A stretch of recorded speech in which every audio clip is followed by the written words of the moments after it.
Bonsoir et merci au SIMV de nous donner la parole. Je ne sais pas d'ailleurs si je dois vous dire merci parce que quand Jean-Louis m'a proposé de donner l'avis du diagnostic, de l'industrie du diagnostic vétérinaire et quel était son rôle ou sa contribution dans le bien-être animal, je dois dire que j'étais un peu perplexe. Pour moi, ça coulait de source. C'est une évidence. Et pourtant. Donc, je suis ici en tant que représentant de Diagnostic for Animals. Diagnostic for Animals, en 30 secondes, parce que je n'ai que 7 minutes, c'est ça. C'est en fait une association qui rassemble 14 industries producteurs de diagnostics à usage vétérinaire. Ces 14 membres sont situés pour la majeure partie en Europe, certains sont aux États-Unis. Elles ont toute une activité au niveau mondial et je dirais que l'ensemble des portfolios de ces 14 industries recouvre compte à peu près 1400 différents produits diagnostiques et vous pouvez en trouver la liste sur le site de Diagnostic for Animals. Elle est publiée. Voilà pour Diagnostic for Animals. Alors, qu'est-ce que notre industrie peut faire ou comment peut-elle contribuer au bien-être animal? Alors, je vais passer la définition que vous connaissez tous maintenant par cœur. Mais donc, tout outil diagnostique qui permettrait d'identifier proactivement un de ces éléments, quel qu'il soit, contribuera évidemment au bien-être animal.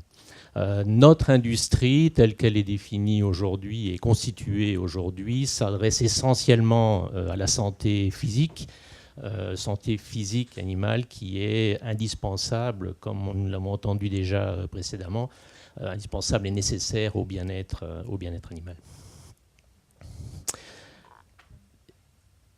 Alors l'outil diagnostique, pour nous le voyons, il analyse la cause d'un mal-être et aide à mieux gérer ses effets.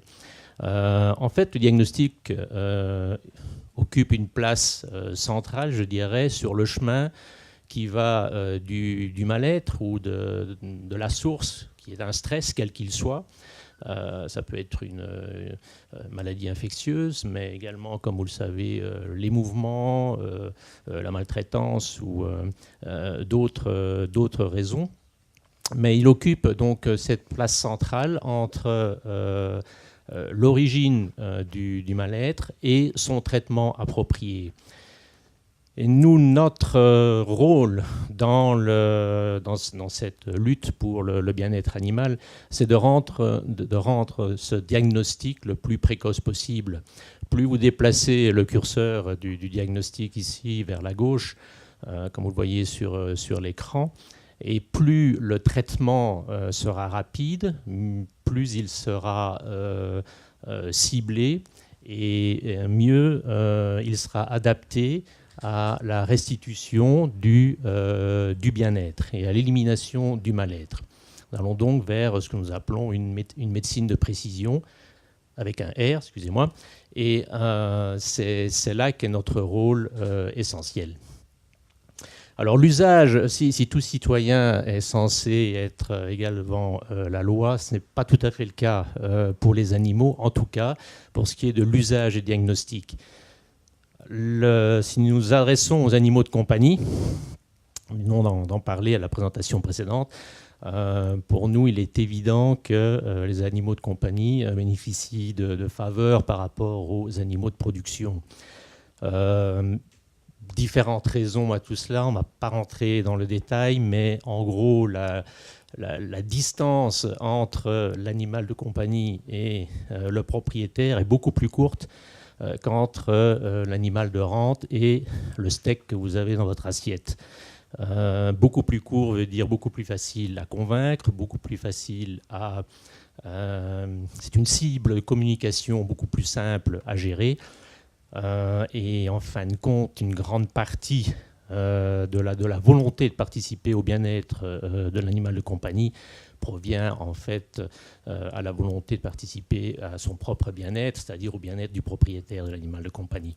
Alors ce n'est pas du tout le cas chez l'animal de rente. Et le diagnostic, comme je vous l'ai montré sur la dia précédente, intervient de manière très très précoce, très très tôt dans cette longue chaîne qui va de l'animal de rente à l'assiette. Et il est extrêmement difficile et, je dirais, et pénible d'essayer de convaincre, tout en début de chaîne, une utilisation d'un diagnostic qui représente toujours un coût, a priori, quand toute la chaîne derrière ne suit pas nécessairement. Et ça, c'est tout notre travail que nous réalisons pour les animaux de rente.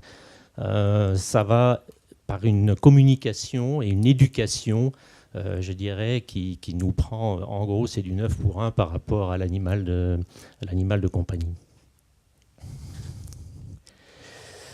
Alors, comment l'innovation dans le diagnostic contribue au bien-être des animaux de compagnie? Alors là, je crois que je vais faire plaisir à l'interlocuteur précédent. Bon, vous avez d'abord le dépistage des maladies infectieuses, ça va de source.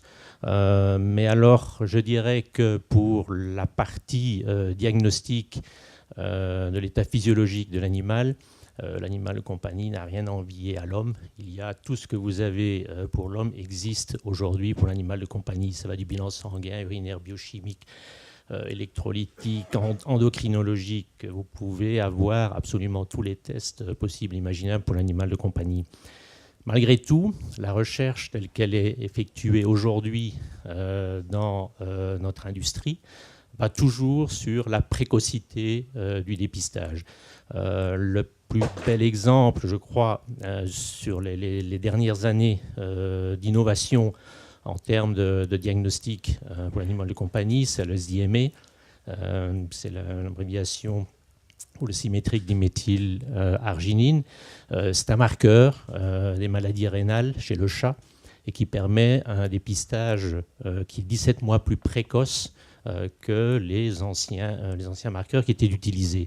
Alors ce n'est qu'un exemple, il y en a d'autres, mais toute la recherche aujourd'hui pour le diagnostic pour les animaux de compagnie a ce même leitmotiv, c'est la précocité. Pour les animaux de production, majoritairement aujourd'hui, les outils de diagnostic disponibles couvrent les maladies infectieuses. De nouveau, vous pouvez aller sur la liste de tous les produits qui sont disponibles commercialement aujourd'hui. Cette liste couvrira à peu près 95% de l'utilisation des kits utilisés en Europe à l'heure actuelle. Vous verrez que ce sont les maladies infectieuses. Malgré cela, la recherche aujourd'hui, et je parle pour ma propre entreprise par exemple, les maladies infectieuses, il faut savoir qu'elles sont globalement couvertes. Si vous allez sur des outils comme Discount Tools, où ils mesurent les gaps qu'il existe aujourd'hui entre les outils disponibles et les besoins en termes de diagnostic, il n'y a pas énormément. Et donc, nous orientons aujourd'hui toute notre recherche vers d'autres domaines. Et vous avez par exemple toute la gestation chez le bovin qui se fait à partir du lait à l'heure actuelle. La mesure du stress chez le porc sont des tests qui existent déjà, qui ne sont pas utilisés commercialement. Ils sont utilisés à des fins de recherche essentiellement pour améliorer les méthodes de transport ou mesurer les effets des mouvements des porcs. J'ai entendu parler de problème de codectomie. Il faut savoir qu'il y a des sociétés qui travaillent sur un suivi vidéo des peines, des cases, donc maintenant pour essayer de dépister de manière très précoce l'agressivité qui naît dans ces cases pour les porcs.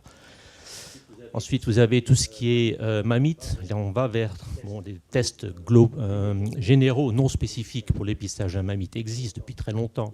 On va de plus en plus vers des tests qui nous donnent une identification relativement poussée de l'agent en cause ou des agents en cause et qui permettent un traitement beaucoup plus ciblé et plus efficace.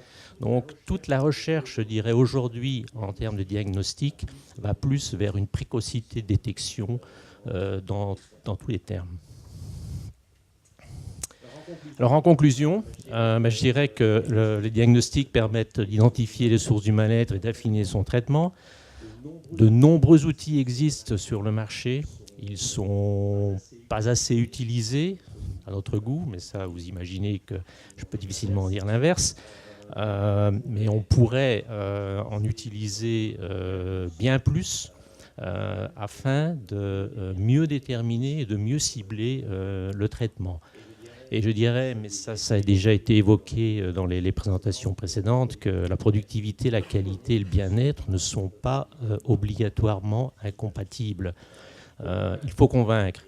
Et je dirais que bon, les quelques exemples que nous avons nous ont démontré qu'en y mettant les moyens en termes d'éducation, de communication large, bien, nous pouvons parfois faire changer des opinions, des a priori sur l'utilisation de certains diagnostics en démontrant par A plus B, par des modèles économiques, que l'utilisation du diagnostic, in fine, n'a pas été nécessairement un coût à l'origine, mais un retour sur investissement.